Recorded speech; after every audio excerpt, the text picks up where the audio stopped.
Hello दोस्तों, नमस्कार। मैं जयसिंह यादव आप लोगों के अपने चैनल जाम स्टडी पर बहुत बहुत स्वागत करता हूं। जैसे कि आपको पता है कि हम इस समय पॉलिटी को कंटिन्यू कर रहे हैं और पॉलिटी में हम आपको मौलिक अधिकार पढ़ा रहे हैं और मौलिक अधिकार में हम अभी आपको 2 पार्ट दे चुके हैं। 2 पार्ट, आज हमारा ये तीसरा पार्ट है। तीसरे पार्ट में जो हमें पढ़ना है वो आर्टिकल नंबर शुरुआत करनी है कहाँ से? 20 से, ठीक है ना। आर्टिकल नंबर 20 के पहले हमने आपको बहुत सारी चीज़ें विधिवत तरीके से बता दिया है, लेकिन फिर भी मैं एक बार उन्हें यहाँ पर बोलना चाहता हूँ कि एक बार आप उसे रिकॉल कर लें क्या क्या चीज़ें हमने आपको वहाँ पर बता दिया था। जैसे कि ये बता दिया जा चुका था कि अनुच्छेद 12, 13, 14, 15, 16, 17, 18, 19 तक, ठीक ना, और 20 जो है वो पढ़ना था। तो आपको एक बार पूरा का पूरा आर्टिकल नंबर 19, क्या आर्टिकल नंबर 19 अच्छी तरीके से याद हो जाना चाहिए, जो बहुत ही इंपॉर्टेंट है। जिसमें क्या दिया गया है? वाक या भाषण अभिव्यक्ति की स्वतंत्रता के बारे में बताया गया है, ठीक है। जिसके तहत शामिल है, ठीक ना, प्रेस की स्वतंत्रता, ठीक है, और सूचना का अधिकार है, और उसके बाद धरना प्रदर्शन करने का अधिकार है, लेकिन हड़ताल करने का अधिकार नहीं है। इसी 19 ए में शामिल किया गया है ये सब। 19 बी में क्या बताया गया था? 19 बी में बताया गया है कि भाई आप जो है सम्मेलन कर सकते हैं, ठीक ना, हथियार रहित सम्मेलन आप कर सकते हैं, ठीक है। और 19 सी क्या कहता है? अगर आप सम्मेलन किए हैं तो आप संगठन बना सकते हैं, ठीक ना। वो संगठन कोई राजनीतिक पार्टी भी हो सकती है, लेकिन कोई आतंकी संगठन नहीं हो सकता, ठीक है। ये आपका 19 सी की बात की गई है। 19 डी की चर्चा करें तो 19 डी में ये कहा गया है कि भारत में कहीं भी आने जाने की स्वतंत्रता है। और 19 डी के बाद 19 ई की बात करें तो कहीं पर अपना घर बनाकर निवास करने की जो हमको आज़ादी है वो 19 ई देता है। लेकिन 19 एफ में क्या है? संपत्ति का अधिकार जो था वो समाप्त कर दिया गया है, ठीक ना। और 19 जी क्या कहता है? ये कहता है कि आप अपने जीविकोपार्जन के लिए कोई व्यवसाय कर सकते हैं, लेकिन इन सभी में किंतु परंतु लेकिन लगा हुआ है। व्यवसाय और व्यापार का मतलब यहाँ पर यह है कि आप किसी प्रकार से चोरी को अपना व्यापार नहीं बना सकते, ठीक है ना। तो ये सारी चीज़ें यहाँ पर बताई जा चुकी हैं। तो चलते हैं आगे, कंटिन्यू करते हैं। और आज जो हमारा आर्टिकल पढ़ना है वो कौन सा पढ़ना है? 19 आर्टिकल 20, ठीक है। तो यहाँ पर देखते हैं अनुच्छेद 20 के बारे में मैं एक बार आपको कुछ बातें बताता हूँ, फिर यहाँ पर आपको लिख करके यहाँ पर बताता हूँ। पहले एक बार आप जल्दी से इसे थोड़ा सा सुने कि अनुच्छेद 20 क्या कहता है। अनुच्छेद 20 ये कहता है कि दोष सिद्धि के संबंध में संरक्षण प्रदान है। ये भाषा थोड़ी सी कठिन लगती है, लेकिन आपको मेरी भाषा में समझना है और बड़े आसानी तरीके से। जैसे दोष सिद्धि के संबंध में जो संरक्षण है, इसमें 3 बातें लिखी गई हैं। पहली बात क्या है? कार्योत्तर विधि से संरक्षण, ठीक ना। पहले क्या है? कार्योत्तर विधि से संरक्षण। और दोहरा सजा है उससे संरक्षण। तीसरा क्या होता है? आत्म अभिशंसन से संरक्षण देता है। ये मोटी मोटी तौर पर ये तो शब्दावलियां हैं, लेकिन अगर मैं इनकी बात करूं कि सिंपल भाषा में, कि आपसे कह दूं कि बताओ क्या जो आपने जुर्म किया है, मान लीजिए कि कोई व्यक्ति जब कोई अपराध करता है और उस अपराध के लिए हमारे संविधान में कोई उल्लेख नहीं, क्या उसको सजा दी जा सकती है? नहीं, तो उसको सजा नहीं दिया जा सकता। क्या किसी व्यक्ति को एक जुर्म के, एक अपराध के लिए क्या कई सारी सजाएं दी जा सकती हैं? बिल्कुल नहीं। जैसे मैं कह दूं कि भाई एक व्यक्ति को पहले 5-10 साल तक जेल में रखा गया, फिर उसको फांसी दिया जाएगा, दोहरा मापदंड है, ये दोहरी सजा की व्यवस्था, ऐसा नहीं किया जा सकता। आपको पता होगा, बहुत इंपॉर्टेंट है लाइफ के लिए, कि भाई कोई व्यक्ति अपराध कर दिया, पुलिस जाकर के उसको जबरदस्ती मारती पीटती और कहती है अपना जुर्म कबूल करो, तो ऐसा उसके पास कोई अधिकार नहीं है, ठीक ना। ऐसा उसके पास कोई अधिकार नहीं है कि उसको जबरदस्ती उसको टॉर्चर किया जाए और कहा जाए तुम अपना जुर्म कबूल करो। हाँ, अगर आपकी इच्छा है, आप अपने अपराध जो है कबूल करना चाहते हैं तो कर सकते हैं, लेकिन जबरन नहीं करवाया जा सकता, ठीक है। तो मोटे तौर पर ये बातें यहाँ पर, ये सारी बातें यहाँ पर बोली गई हैं। कार्योत्तर विधि से संरक्षण का मतलब क्या बोला गया है? कार्योत्तर विधि से संरक्षण वही बोला गया है कि जब आपने किसी को कुछ बोला या कहा या कोई अपराध किया और उसके लिए हमारे संविधान में कोई उल्लेख नहीं है, आपको सजा नहीं हो सकती, ठीक है ना, इस बात को आप अच्छे से याद रखें। जैसे मैं एक एग्जांपल से समझाऊं, तो एग्जांपल यह है, मान लीजिए कि आपने किसी को गाली दे दिया। अब गाली देने के, जिसको आपने गाली दिया वो थाने चला गया रिपोर्ट लिखाने के लिए, और उस रिपोर्ट के लिए वहां पर कोई प्रावधान ही नहीं है, तो क्या आपके नाम एफआईआर लिखा जाएगा? बिल्कुल नहीं, बिल्कुल नहीं लिखा जा सकता। तो ये चीजें हमें बता रही हैं, तो मैं इसे बहुत आसान भाषा में लिखता हूँ और एक एक करके इसे समझाने का प्रयास करता हूँ। आपको यहीं पर ये सारी चीजें याद हो जानी चाहिए। तो चलते हैं, शुरू करते हैं, ठीक है। तो यहाँ पर क्या है, यहाँ पर लिखा हुआ दोष सिद्धि के संबंध में, दोष सिद्धि के संबंध में, दोष सिद्धि के संबंध में संरक्षण, ठीक है। दोष सिद्धि के संबंध में संरक्षण, यहाँ पर इसमें 3 बातें शामिल हैं, 3 बातें शामिल हैं। नंबर 1, कार्योत्तर विधि से संरक्षण, ठीक है, कार्योत्तर विधि से संरक्षण। दूसरी बात है दोहरी सजा से संरक्षण। तीसरा है स्वयं को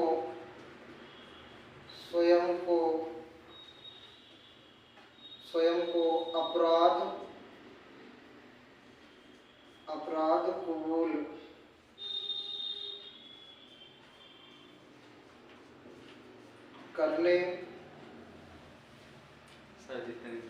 करने के लिए, ठीक है, बाध्य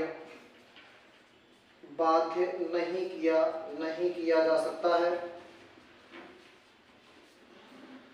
तो इन्हें बस यहाँ पर आप इस भाषाओं को थोड़ा सा समझें कि कार्योत्तर विधि से संरक्षण का मतलब क्या होता है। जिस समय आपने कोई भी या किसी व्यक्ति ने अपराध किया है, अगर उस अपराध के लिए कोई नियम कानून नहीं बना है, तो आपको कभी भी सजा नहीं दी जा सकती है, ठीक ना। और एक बात, यहाँ पर कोई भी विधि पूर्वोत्तर लागू नहीं होगी। यहाँ पर इसी में लिखा गया है कि कोई भी विधि पूर्वोत्तर से लागू नहीं होगी। मतलब ये ऐसा नहीं है कि मान लीजिए आज ये कोई विधि बनाई जाए और कहा जाए कि आज के 10 साल पहले जिसको गाली दिया था वो आके रिपोर्ट करा सकते हैं और उनको जेल भेजा जाएगा। ये अपराध के मामले में नहीं हो सकता, लेकिन सिविल के मामले में संसद के द्वारा बनाई गई विधि पूर्वोत्तर से लागू हो सकती है। सिविल का मतलब यहाँ पर इतने से है, जैसे खेती बाड़ी का मामला है, ठीक ना, वो ये कह सकती है कि इतने साल पहले ये हुए कार्य निरस्त किए जाते हैं, ठीक ना। तो सिविल में मामला लागू हो सकता है, परंतु फौजदारी या हम कह दें कि आपराधिक मामलों में लागू नहीं हो सकता है। तो मेरी बात यहाँ पर आप इसे समझ गए होंगे, कार्योत्तर विधि से संरक्षण ये आपको मिलता है, ठीक है ना। आती है दोहरी सजा से संरक्षण। दोहरी सजा का संरक्षण का मतलब जैसे मैंने पहले बताया, फिर से बता रहा हूँ, ध्यान से सुने। दोहरी सजा से संरक्षण, मान लीजिए एग्जाम्पल में मान लीजिए किसी व्यक्ति को 10 साल से जेल में रखा गया है। कितने साल से? 10 साल से अगर जेल में रखा गया है, ठीक है ना। अब उस 10 साल से जेल में रखा गया है, 10 साल के बाद फिर जो है कोर्ट ने उसे कह दिया क्या कि भाई क्या होगी अब तुम्हें, फांसी। क्या हो जाएगी? फांसी। तो पहले तो 10 साल की सजा और फिर आप फांसी दे रहे हो, तो ये दोहरी सजा हो जाएगी। ऐसा कतई नहीं किया जा सकता है, ठीक ना। यानी कि वह व्यक्ति अगर 10 साल रह लिया है तो वो तो पहले से ऑलरेडी क्या कर चुका है, ये पूरी सजा काट चुका है, आप उसे फांसी नहीं दे सकते हैं, ठीक ना। तो ये होता है दोहरा मापदंड या दोहरी सजा से संरक्षण यहाँ पर मिल जाता है, ठीक ना। अब जैसे, लेकिन ये आप करते ही मत समझ लेना कि जैसे मान लो एक व्यक्ति ने किसी की भैंस चुरा ली और भैंस चुराने के बाद उसने सजा काट लिया, ठीक है। अब जो फिर से भैंस चुरा रहा है तो उसको सजा नहीं होगी, फिर सजा होगी, ठीक ना, चाहे वही भैंस चुराए चाहे दूसरी भैंस चुराए। लेकिन अगर मान लो कोई व्यक्ति एक भैंस चुराता है, 5 साल की सजा काट कर आता है, लेकिन फिर से जिसकी भैंस चुराई गई थी वो जा करके 5 साल बाद फिर रिपोर्ट करता है और कहता है इस व्यक्ति ने 5 साल पहले हमारी भैंस चुराई थी और उसको दोबारा सजा दी जाए, ऐसा नहीं हो सकता है, ठीक है ना। तो आप मेरे हिसाब से आप समझ गए होंगे, ठीक है। अगला क्या होगा यहाँ पे, स्वयं को अपराध कबूल करने के लिए बाध्य नहीं किया जाएगा। पुलिस आपको उठा के ले गई और मार रही है, अपना अपना जुर्म कबूल करो, अपना जुर्म कबूल करो, नहीं, ऐसा नहीं किया जा सकता है, ठीक है ना। तो स्वयं को, लेकिन स्वेच्छा से, क्या स्वेच्छा से अपराध को, यहां पर एक बात लिख सकते हो, किया जा सकता है, लेकिन स्वेच्छा से, ठीक ना, जुर्म को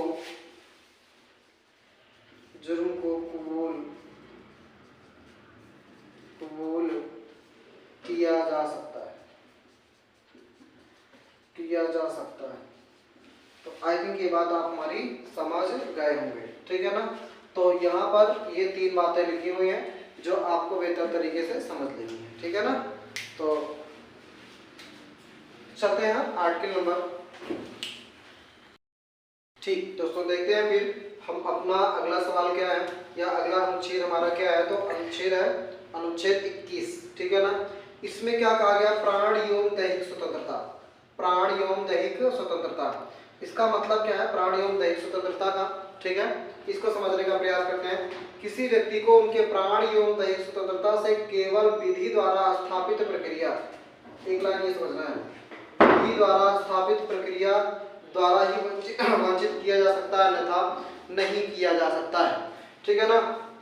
तो इस जो विधि द्वारा स्थापित प्रक्रिया है, जिसे कॉपी किया गया जापान से, और ये विधि द्वारा स्थापित प्रक्रिया जो जापान से कॉपी किया गया है, इसको समय समय पर ना सुप्रीम कोर्ट ने अलग अलग व्याख्या दी है, कि मतलब यहाँ पर ये जो विधि द्वारा स्थापित प्रक्रिया, ठीक है, और यहाँ पर लिखा हुआ प्राण एवं दैहिक स्वतंत्रता, ये क्या है, इसकी व्याख्या समय समय पर सुप्रीम कोर्ट में बहुत सारे केसेस गए हैं और उसकी व्याख्या सुप्रीम कोर्ट ने किया है।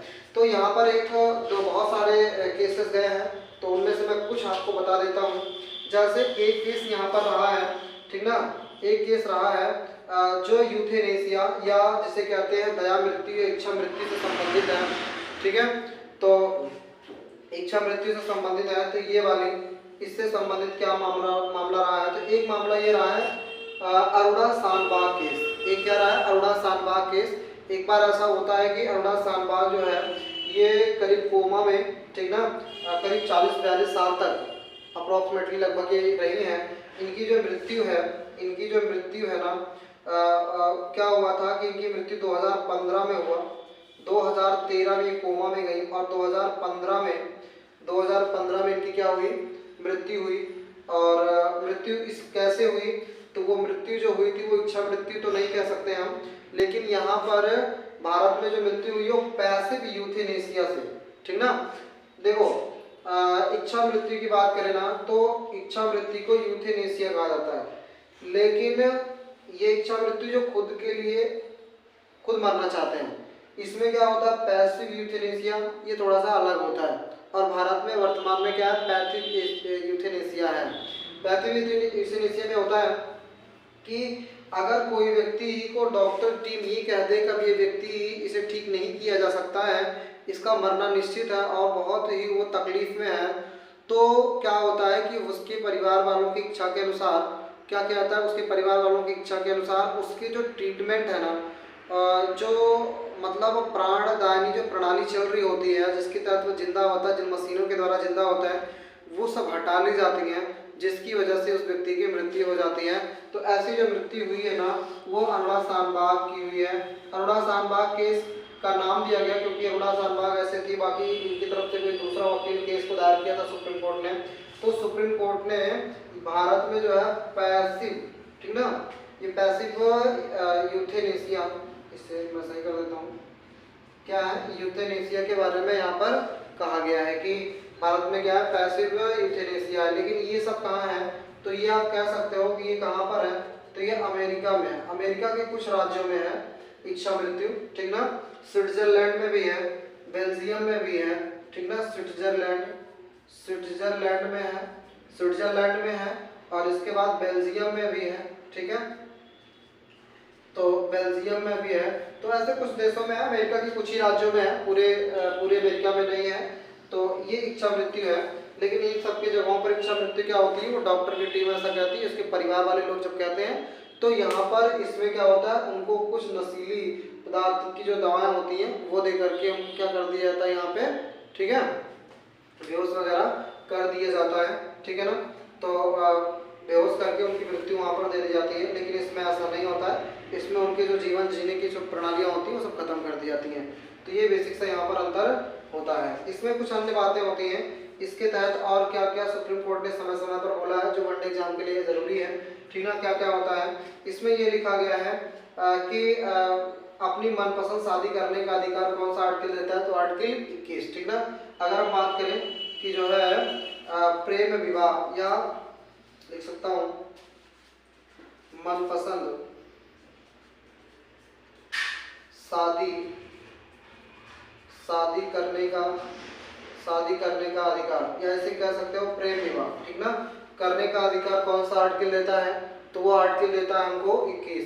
दूसरी चीज, एकांत में रहने का अधिकार कौन सा अनुच्छेद देता है, एकांत में रहने का अधिकार, एकांत में रहने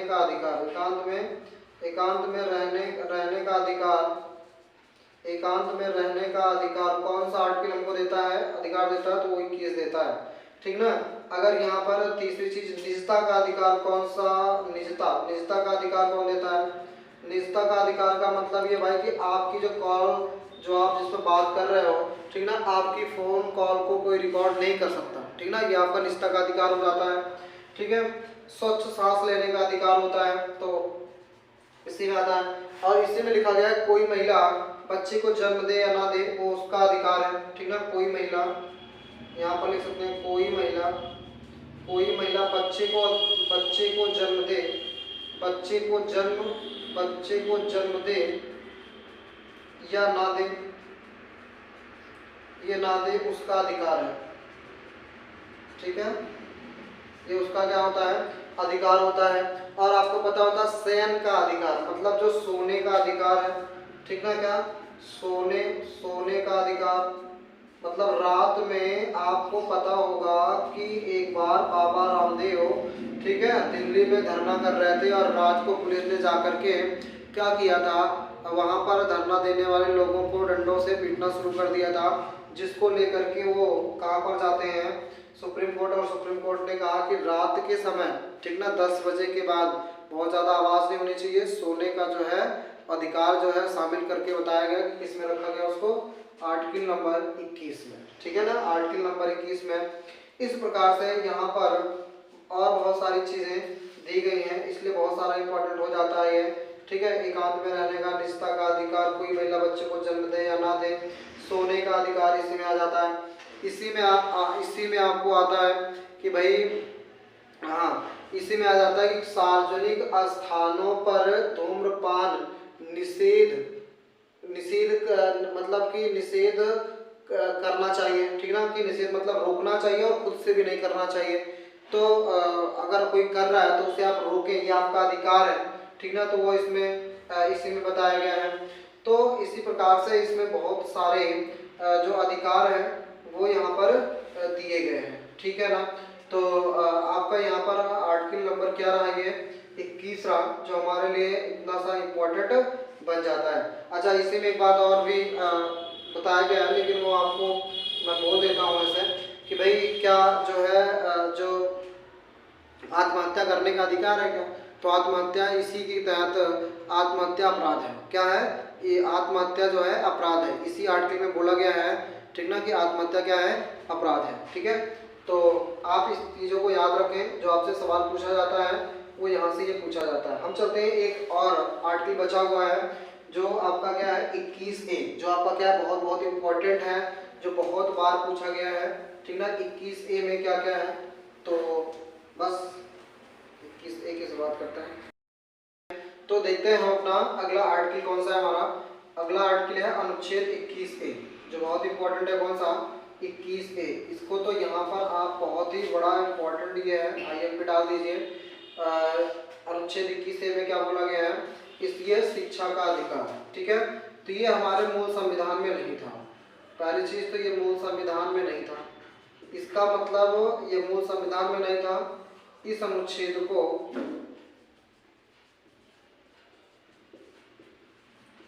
ठीक ना 21वें संविधान संशोधन,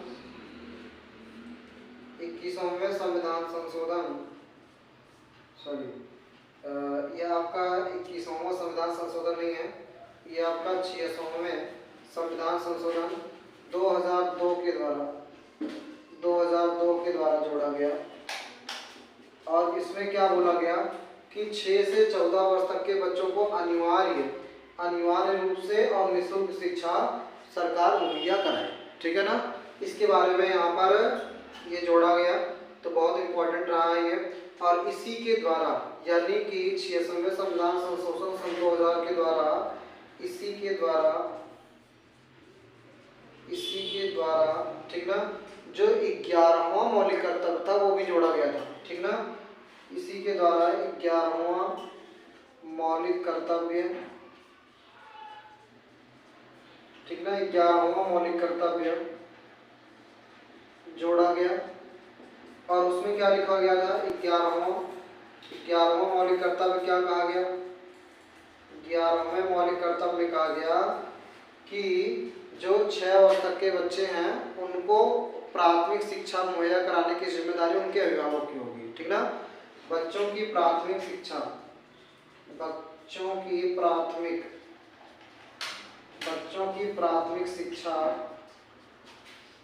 ठीक ना मुहैया कराने की जिम्मेदारी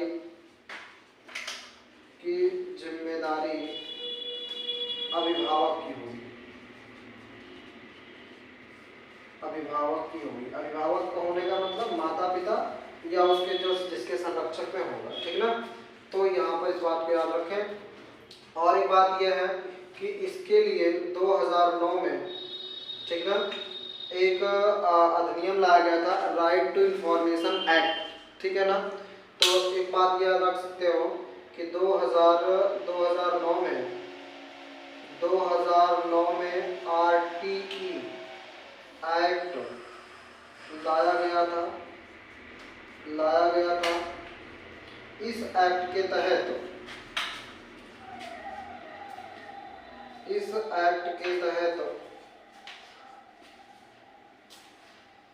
नहीं इतना समझे कि लाया गया था, लेकिन यह एक्ट जो लागू हुआ था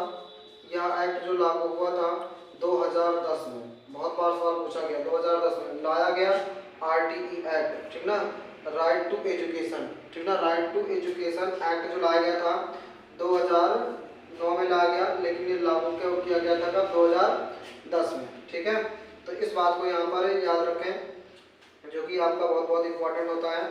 तो ये हमारे हो गए यहाँ तक आज तक 21A यानी कि 21 के हम यहाँ तक पढ़ चुके हैं। ठीक ना, बस जो हमारा और चीज़ें हैं वो नेक्स्ट वीडियो में, और आपसे अनुरोध है कि हमारे वीडियो को देखें, लाइक करें, सब्सक्राइब करें और शेयर करें। ठीक है, और साथ साथ में बेल आइकन को भी प्रेस करें। ठीक है, इतना करने से किसी का कुछ जाता नहीं है। ठीक है मेरे भाई, तो आप इतना करें। बहुत बहुत धन्यवाद।